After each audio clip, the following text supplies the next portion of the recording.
You're listening to Half Hour of Heterodoxy. I'm your host, Chris Martin. My guest today is Heather Heying. She and her husband, Brett Weinstein, formerly taught biology at Evergreen State College in Olympia, Washington.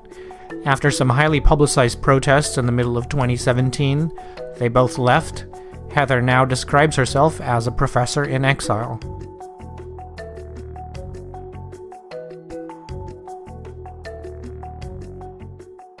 Hi, Heather. Welcome to the show. Thank you, Chris, for having me. So it's been about a year since you and your husband, Brett Weinstein, were exiled from Evergreen State College, and there have been many accounts of what happened, both in podcasts and articles in magazines and newspapers.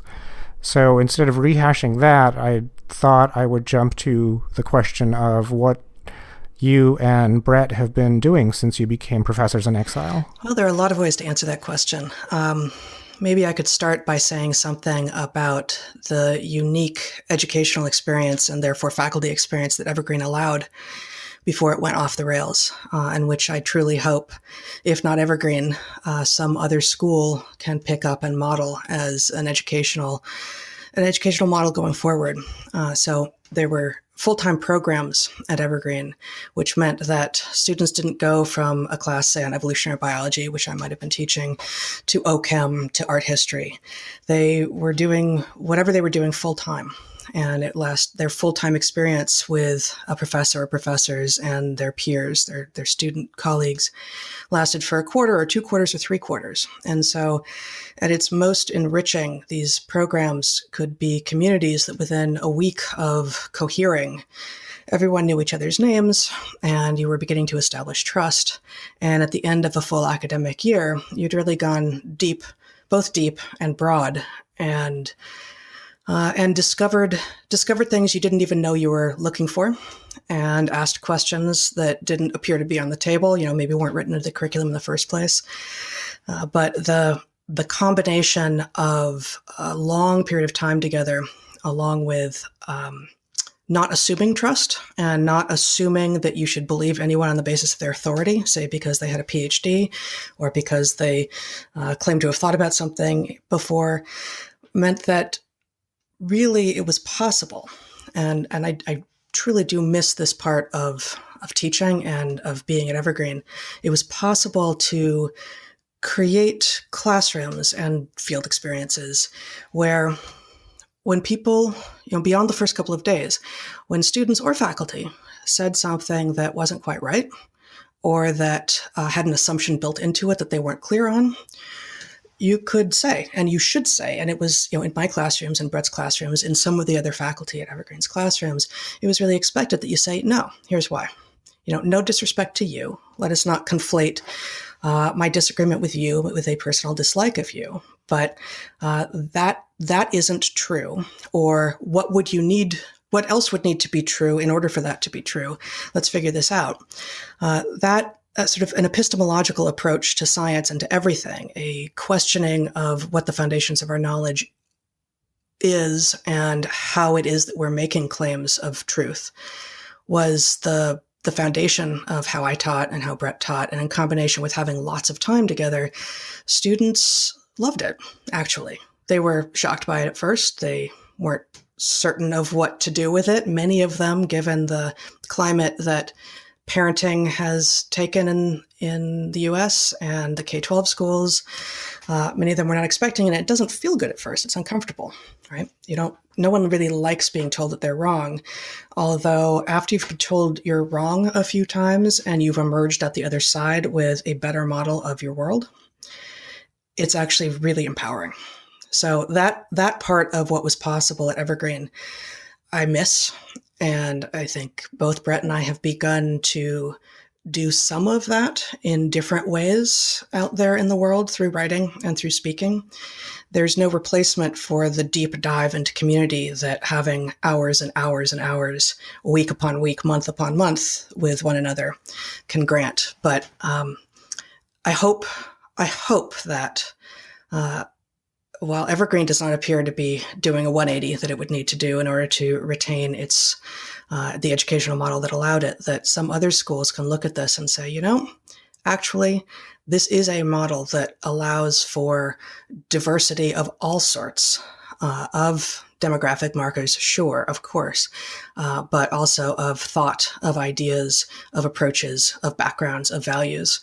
And we can go forward seeking together answers with a sort of shared, in my case, evolutionary toolkit, scientific toolkit, aesthetic toolkit, if you like, any number of toolkits that once you share those toolkits, you can move forward into the future. So we're doing that in a totally different forum now, and it doesn't completely replace the experience by any means of teaching at Evergreen, but it has some similarities, remarkably. When you say you're doing it in a totally different forum, are you talking about the interviews you're doing and the panel discussions you're participating in, or something else? So far, it's been interviews, panels, writing, some speaking at conferences that are not out there in the wider world, but are reaching admittedly still small numbers of people in the moment, but not all college students. So, the diversity of demographic that is expanded in those conferences is that it's not just people who are trying to get college degrees at the moment. So sort of a broader education.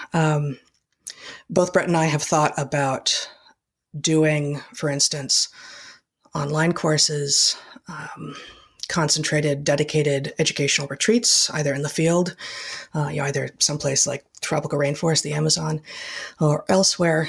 There are challenges, and maybe the biggest one is that no matter how intensive and immersive you go, 5 days or even 2 weeks or even 3 or 4 weeks, how many adults can afford that? How many adults can afford to spend 2 or 3 or 4 weeks doing such a thing? And it still isn't a full year. Right. So is 4 or 5 days together enough to really get an enhanced, deep understanding of what an evolutionary system looks like and how to look out for that and how to consider what to do when you see one coming at you? It might be, but it's not really enough time to build community that lasts. So that is something that I'm not sure how we build going forward. It's interesting. My wife briefly taught at a school called Chewonki on the coast of Maine.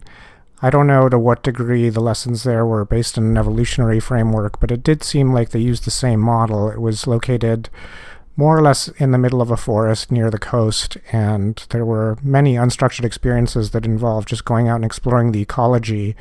It was founded about 100 years ago. There might be other schools like that. I'm not sure. I didn't know about the existence of those schools until my wife told me about them. And as you say, you do have to be able to afford that time. So if you're a high school student, you not only have to be able to afford a semester off, but financially afford a private school like that. And I think one of the unique things about Evergreen, as I understand it, is that it was a public university, but it gave you these experiences. That was, in fact, one of the main reasons that I took the job at Evergreen. I was lucky enough when I was applying for faculty jobs to end up with a choice in offers, and I chose Evergreen over an far better paying offer at a private liberal arts college, in part because I didn't just want to be teaching rich kids, and I know that's a generalization, and that's not entirely what you have in the student body at private liberal arts schools, but it's certainly far more true than at a public liberal arts college.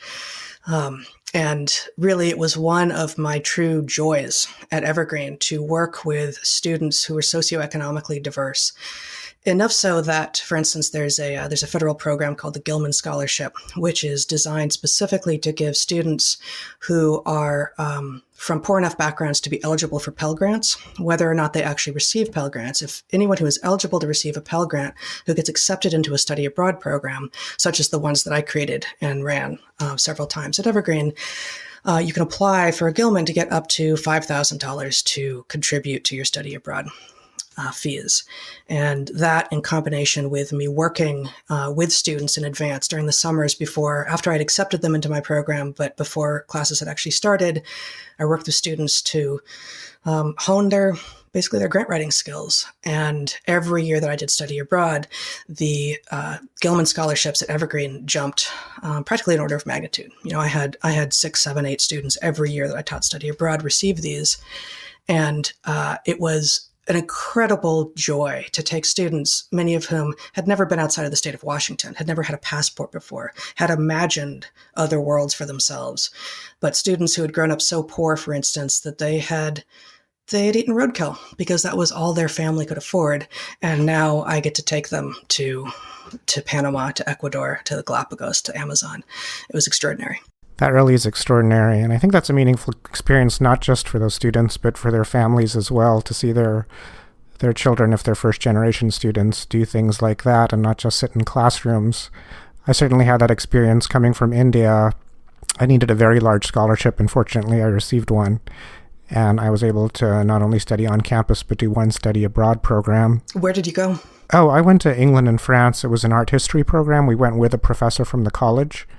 It was quite intense. We did some work almost every day. We toured England for the most part. We spent 3 weeks in France, and I still have memories from that program. There were 3 courses. One was a survey of art in England, one was on cathedrals, and one was on 19th century painting. So very different from what you do.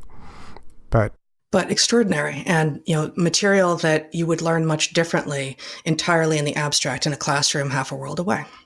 Right? You go and you mix the actual experience with the travel and being in a place you've never been before, and being in a culture, meeting people, eating food, having, even in England where you already know the language, just even word use and dialect and accent that's different is in all of it's a learning experience. It's entirely a learning experience. And actually, I was thinking earlier today about why safe spaces feel like such the opposite of what we should be doing for students on campuses. And I think part of it is this, that it is the opposite of what travel is. And if you, like I, believe that travel is one of the best educations that a person can get, or even if you just believe that travel is educational, even if you don't feel like ranking it and you just think, okay, travel is an education, because it exposes you to things not only that you don't know, but that you don't even know that you don't know. You come across serendipity is a big part of travel. So you come across things you didn't even know to wonder about, and then you're there in the moment with the experience or the person or the food or whatever it is.